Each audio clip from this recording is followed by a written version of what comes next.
আমাদের এখানে একটা রাজবংশী অনুষ্ঠান রাখছে, এই অনুষ্ঠানে আমি যাচ্ছি।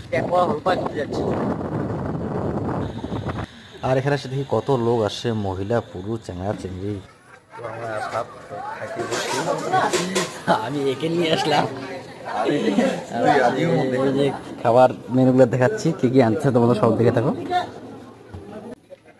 একদম দেশি পিওর খাওয়া। এটা হচ্ছে ছেকা নাকি? আচ্ছা আচ্ছা আচ্ছা, কালা কচু ছেকা কত আসবে? ছেকা আর টাকা হোল বাটা লাগেছে।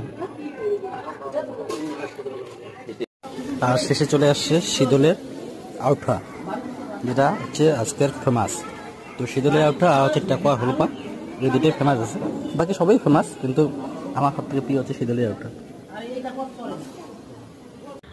খাওয়া দাওয়া শেষ করার পর আমি নিয়েছি বাড়ি। তো ফাইনালি আমাদের খাওয়া দাওয়া শেষ হয়ে গেলো। তো খাওয়া দাওয়া এত টেস্ট আর কি বলবো, মানে খুব সুন্দর টেস্ট হয়েছে। তাও আমি এসেছি, আমার যেটা বন্ধু আসে বাইরে গেল।